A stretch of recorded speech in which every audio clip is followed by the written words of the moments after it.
The outdoor Central Asia film crew has been to Lake Balkhash multiple times.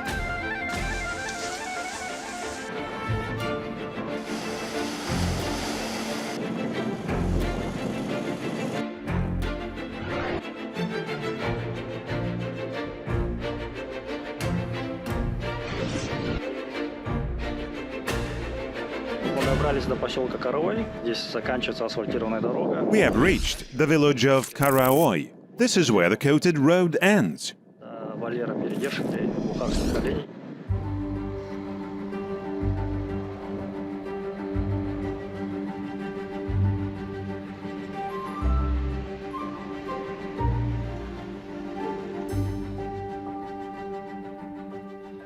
It's the last shop on our route. Heading into the desert, we need to stock up on water.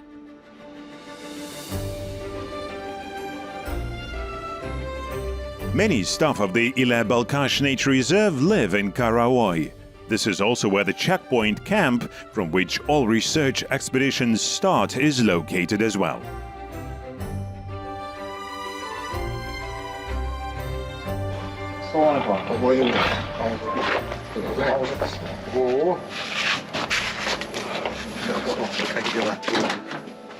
Aman Kas is an old friend of ours. During winter for 3 weeks, we had been installing photo traps at the feeding sites for boars.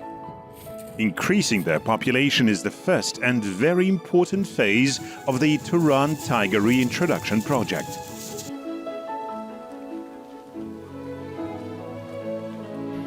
Boars live in dense reed thickets among lakes and swamps. At times, Aman Kas uses his Caterpillar off-roader, an SUV, a boat, or even has to walk to get to hard-to-reach spots.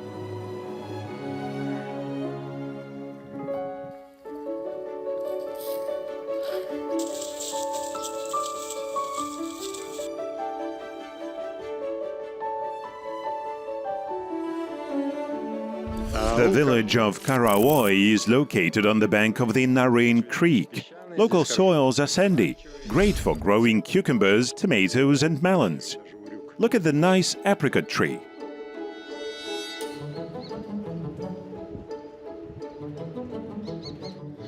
Like in other arid ecosystems, the main issue here is water.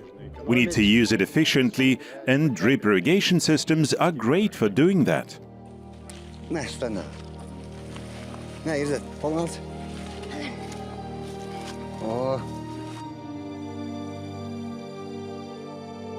The Naren flows into Lake Balkhash 60 kilometers away from Karaoy. The Ile Balkhash Reserve has several sites in the Ile River Delta and along the southern coast of Lake Balkhash.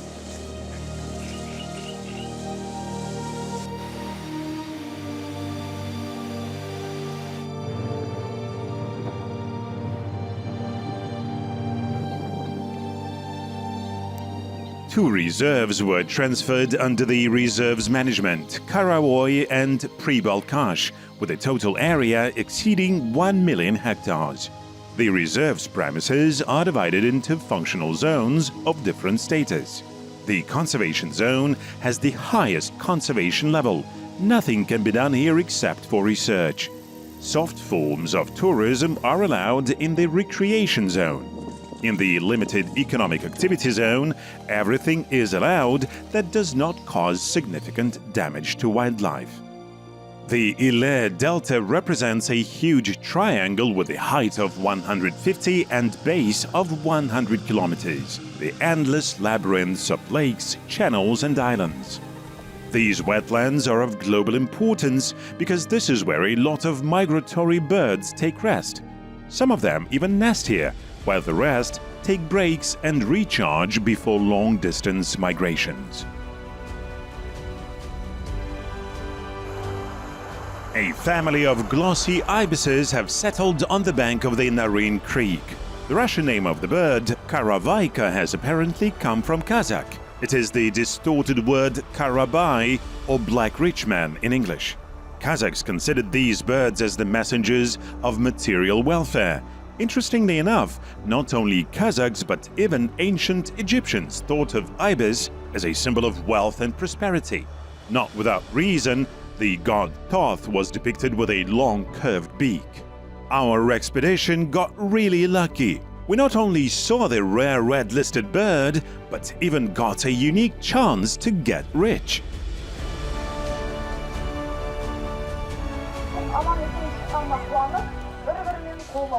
The Karaoy residents are celebrating the Day of Reserves and National Parks on the Nowruz Day for the fourth time.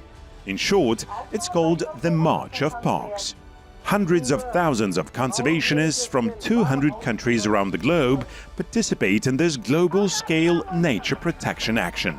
This day, jointly with local communities, authorities, educational institutions, media and various charity organizations, especially protected areas, raise public awareness on the issues of environmental preservation. The purpose of the March of Parks held by the Ile-Balkhash Reserve is to draw public attention and get these living around the reserve on board. The March of Parks includes concerts, sports competitions, tournaments, and of course a great feast. The young generation of Karaoy willingly participate in various environmental actions. Children are fond of nature study groups and protect the settlement's neighborhood in conservation volunteer squads. In conservation, the most important is the support of locals. Without it, we will not be able to preserve anything. Let's save our nature together. Each year, conservation organizations such as the United Nations Development Programme and World Wildlife Fund initiate various programs supporting local residents. Small grants are allocated to promote shifting to water-efficient agriculture practices. The task of water saving has gained special importance against the backdrop of most recent climatic changes.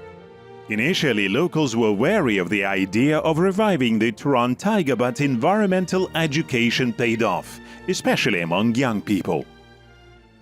Grigory Armenovich, as the rest of Kazakhstan, our film crew has been closely watching the project to reintroduce tigers. Right, let me thank all the media in Kazakhstan which have been covering our efforts. Without any doubt, we have a lot to be proud of what has happened in recent years. People commonly call the Ile-Balkhash Nature Reserve, established in 2018, the Tiger Reserve. The first project phase aims to boost the number of ungulates and restore plant communities. The resettlement of Tugay deer to the southern Balkhash area has become a true achievement. Every year, dozens of deer were released into the wild. This year, their population has reached 160. According to the International Veterinary Protocol, before letting wild animals out into new habitats, it is necessary to keep them in special open-air cages for about half a year. The most interesting will take place at night. At night, the deer will go along the fence and find out that there is no fence here. The release of deer into nature is called soft. Not to traumatize animals, the reserve staff simply remove a fence section and the deer leave the cage at night, gradually getting used to natural freedom. Come on, open it! Сейчас потихоньку будут выходить, заходить, то есть видать, что они не есть. Все, вот открывается. The Interagency Commission, comprising the scientists of Kazakhstan's Institute of Zoology, representatives of the World Wildlife Fund, Regional Wildlife Inspection and the reserve staff, monitor the release of animals. Photo traps help doing it at night.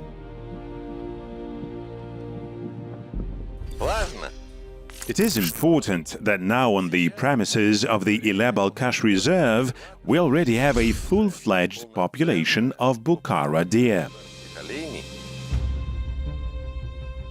Monitoring the movements of released animals using satellite collars manifests a key element of this project. The battery will last for 2 years. Every 2 hours, the device will transmit data via satellite to a special computer, allowing researchers to track all deer movements in their new habitats. Drones also help scientists collecting additional information about the territorial distribution of animals.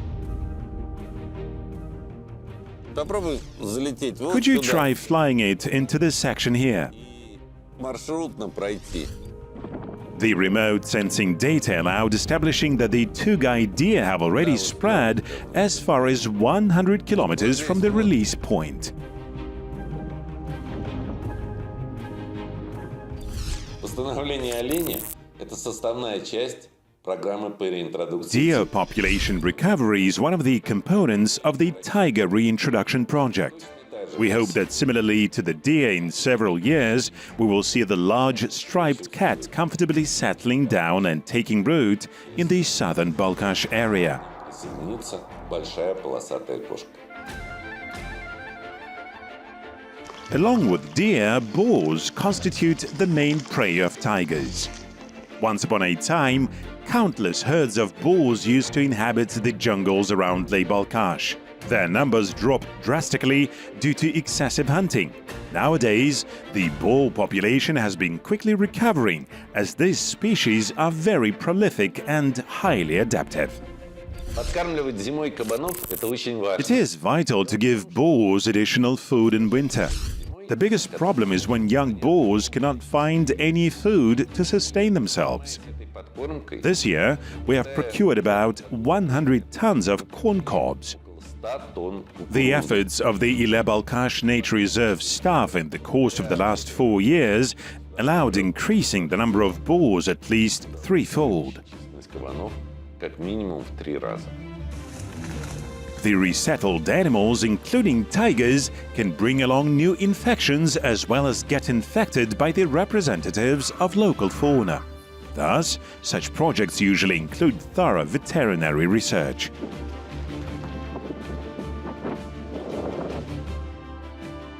Wolves, foxes, jackals, badgers, and weasels can serve reservoirs of various infections. Zoologists catch small predators using special live traps.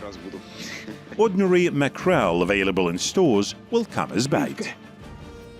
Работаю с крупными хищными кошками, тиграми. I have been researching large cats like tigers and leopards in the Primorsky region in Russia, and have come to the Ile Balkhash Reserve to investigate infectious diseases as part of the Tiger Reintroduction Project in Kazakhstan. Дальнейший, Our tasks include the study of seropositivity to infectious diseases in local small carnivores posing threat to the Amur tiger. обитающих здесь мелких хищных к инфекционным заболеваниям, которые предоставляют опасность для амурского тигра. Wild animals will not sit quietly while a veterinarian collects their blood samples, so they have to be immobilized with special tranquilizers. Scientists know the dose for each species, including depending on animal age and weight. Я предположил I would suggest 5 milligrams of Zolitil and 50 micrograms of Meditomidine per 1 kilogram of weight. на килограмм медитамидина. Construction of ranger centers represents another obvious project's achievement. The main field roads are controlled by the reserve's security service.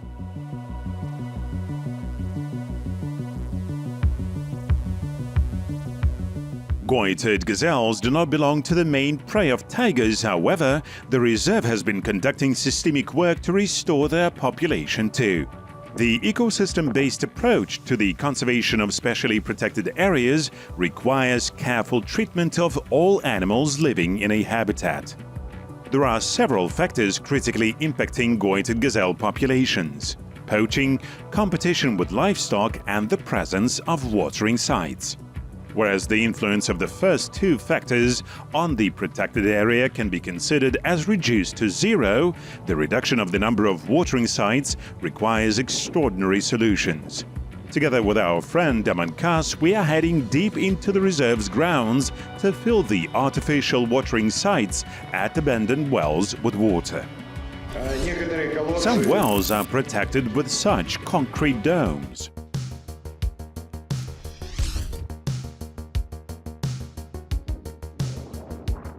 Amancas lowers the submersible electric pump to the depth of 18 meters, and fresh water fills up the drinking bowls. In a week, we'll have to repeat the operation. Central Asian type floodplain forests are called Tugai woods. After the construction of the Kapsagai hydropower plant, their area has significantly shrunk. At present, with the support of the WWF Central Asia program, the reserve's forestry and research units have been working to restore local Tugai forests.